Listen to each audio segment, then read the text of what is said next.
Aujourd'hui, là, j'ai une story time pour vous. Une story time qui tue, une story time incroyable. Coucou tout le monde, bienvenue sur ma chaîne, j'espère que vous allez bien.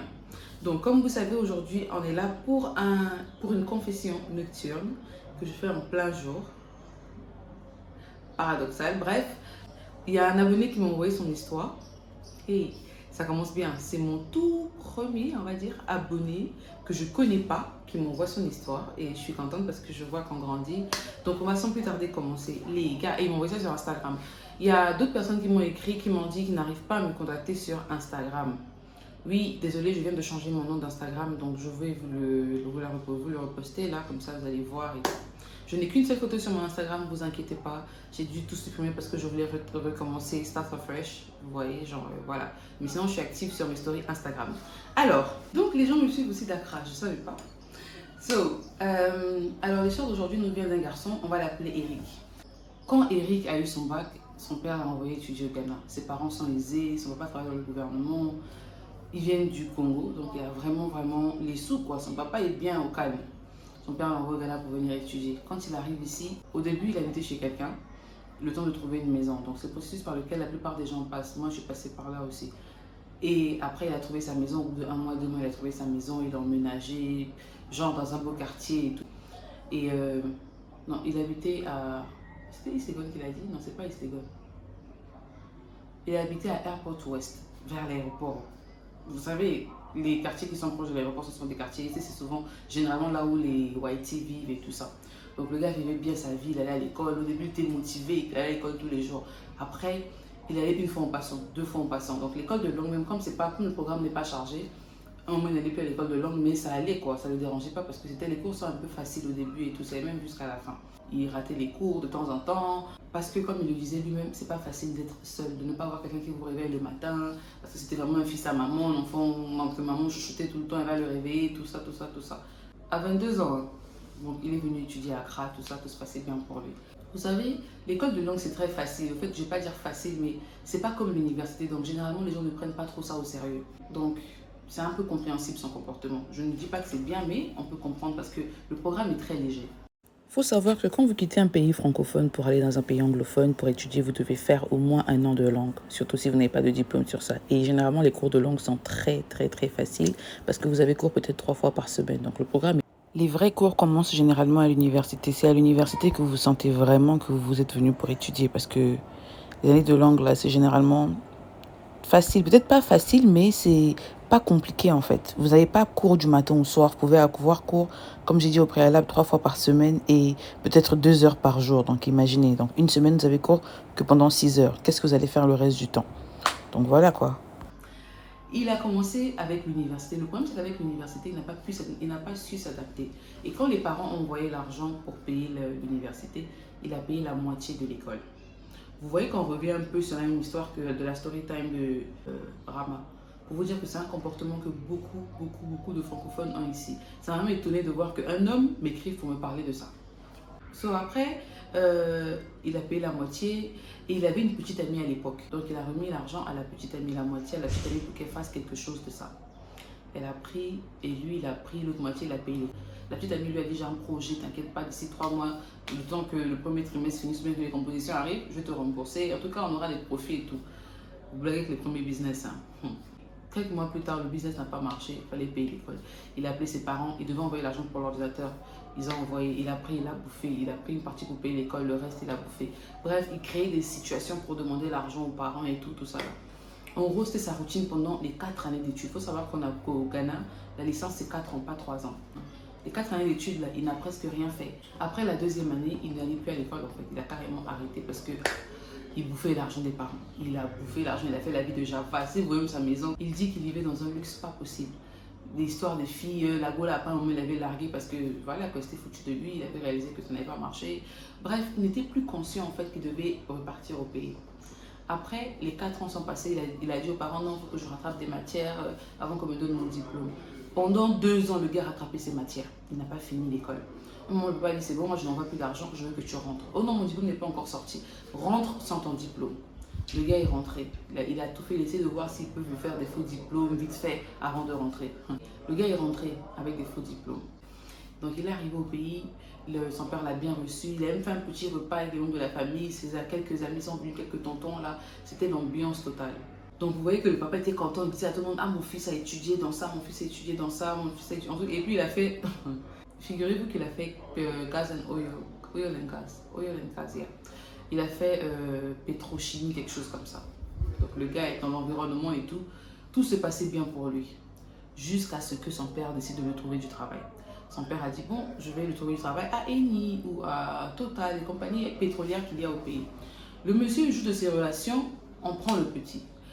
Le diplôme, oh non, il y a un diplôme qui doit venir du Ghana qui n'est pas encore prêt. Ok, d'accord, le diplôme principal n'est pas encore prêt, mais ça, ils peuvent prendre ça d'abord, c'est en attendant que le vrai diplôme sorte. Ok, pas de problème. Photo de graduation, on n'a pas vu. Graduation elle-même, là, on n'a pas vu. Quand vous lui demandez est-ce que tu as soumis, comment c'est passé, parce que les hommes, souvent, quand vous rentrez, vous parlez anglais, comment tu sais parler anglais et tout ça. Ou bien, ils vous posent des questions un peu sur votre filière. On lui dit, mais c'était quoi ta thèse, tu as soutenu quelle thèse, tout ça, là, à la fin de l'année. Oui, il embrouillait en fait, il ne savait pas quoi dire. Il mentait beaucoup. En tout cas, il s'est retrouvé dans son mensonge. Il joue de ses relations. Le fils commence à travailler. Donc, on le met au travail, il commence à travailler, tout se passe bien pour lui. Jusqu'à ce qu'un jour, on change le taf. Je ne sais pas ce qui s'est passé au bureau chez eux. Ils ont changé carrément toute une équipe de ressources humaines. Donc, l'équipe, ils ont mis les hommes des YT qui étaient plus regardants et tout. Ils ont commencé à regarder, faire des recherches, parce qu'ils voulaient licencier les gens. Parce qu'il n'y avait plus l'argent. Enfin, l'argent ne rentrait plus trop et tout. Je ne sais plus c'est quelle compagnie. Hein. J'ai juste mentionné ces compagnies juste comme exemple. Parce qu'il m'a dit que c'est une compagnie pétrolière. Donc, et moi, j'ai supposé que ce sont ces compagnies-là. Parce que c'est ça qu'il y a au pays et bien d'autres encore. Donc, j'ai changé le décor. Désolé, il fallait que je finisse une autre vidéo. Donc, les gars, donc ils ont changé les gens de la compagnie et ça a créé un gros bazar dans la compagnie. Peut-être quelques temps après, les gens qui sont arrivés, là, les YT, là, ont commencé à vérifier les documents des gens parce qu'ils voulaient liquider, ils voulaient envoyer beaucoup de gens au chômage parce que l'argent ne rentrait plus comme avant et trop de dépenses en fait. Ils ont commencé à fouiller dans le dossier du gars. Maintenant, les gars, ça faisait quoi, 6 mois, je crois, qu'il était arrivé. Voilà, on appelle le monsieur, le jeune homme, on dit, toi, voilà, tes dossiers ne sont pas complets, il faut que tu complètes, voilà. On a écrit à telle école, on n'a pas pu te voir, l'école n'a pas pu nous confirmer que tu es un étudiant de leur école, voilà, on n'a pas pu confirmer tes diplômes. Comment est-ce qu'on va faire? Il dit, non, mais j'ai étudié là-bas. Il dit, non, il faut que tu nous envoies, montre ta lettre d'admission, certains de documents, en fait, ils ont demandé. J'ai trouvé ça un peu bizarre, même. Je ne savais pas qu'on demandait tout ça dans les compagnies. Bref, il n'a pas pu fournir, donc il est rentré à la maison. Il faut savoir qu'il a été licencié, mais il n'avait pas le courage de dire ça aux parents. Comment il va aller dire à son père, papa, on m'a renvoyé du travail parce que je n'ai pas mes diplômes, alors qu'il était censé être allé étudier au Ghana pendant 7 ans, je crois, ou 6 ans au total. Une semaine, l'enfant ne va pas au travail. Il traîne un peu dans le quartier, là, après il revient. Sa maman lui dit, mais demande pourquoi tu peux travailler. Oh non, on est en congé, là. J'ai demandé un congé, là, tout ça. Je ne peux pas aller pour partir au travail.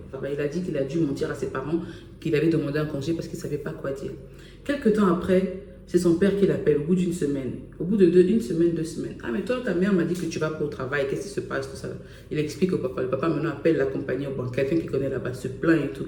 Et on l'invite. Quand il arrive, on l'explique maintenant en fait que les diplômes ne sont pas valides. Parce que pendant tout ce temps, eux, ils vérifiaient les diplômes et tout ça.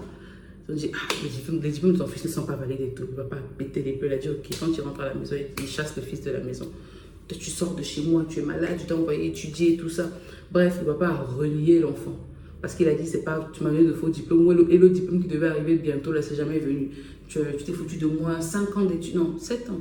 8 ans au Ghana, il est arrivé en 2000. 8 ans d'études, j'ai payé tes études et tout ça là dans l'eau, quoi. Tu es malade. En tout cas, bref, le papa s'est fâché la bien à la porte. Ça a même créé des conflits entre ses parents. Au point où le papa passait son temps à blâmer la maman. Voilà, ton fils n'a pas réussi, c'est toi qui l'entête. Je ne sais pas pourquoi les hommes africains, quand l'enfant échoue, c'est la faute de la maman. Quand l'enfant réussit, c'est grâce au papa. Vraiment, il faudrait vraiment arrêter avec ce stigma-là. Quelques temps après, la maman suppliait le papa pour que le fils revienne. Le papa dit jamais, l'enfant ne rentre plus dans ma maison. La maman a supplié. Après, elle a dit au papa, renvoie seulement l'enfant pour qu'il vienne étudier au Ghana, pour qu'il vienne compléter, faire une formation, puis faire rentrer, pour ne pas que ce soit seulement perte de la famille, une perte de la famille. Ok, d'accord. Finalement, on l'a renvoyé au Ghana et il est revenu étudier.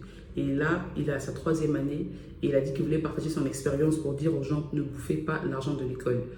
Que la vidéo sur Maman Rama l'a motivé et tout. Donc tout ça pour vous dire que, regardez, aux nouveaux étudiants, si tu as commencé à bouffer, arrête.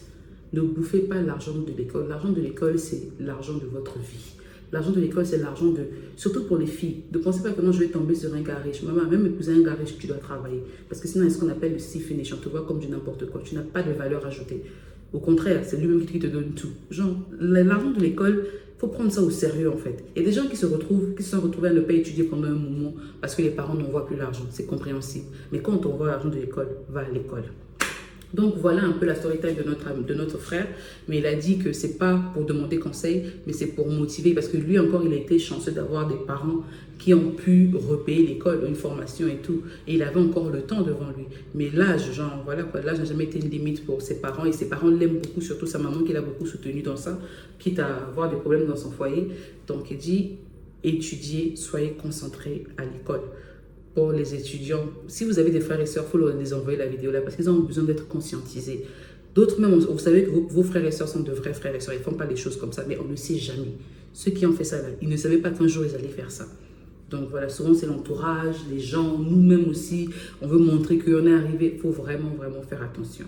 Donc voilà, on arrive à la fin de la vidéo, j'espère que vous avez aimé. Laissez-moi un pouce bleu et s'il vous plaît, envoyez-moi vos histoires en fait, pour que j'en parle, que je raconte aux gens. Envoyez-moi vos histoires. Ou bien vous n'êtes pas intéressé dans les story time. Et puis abonnez-vous aussi.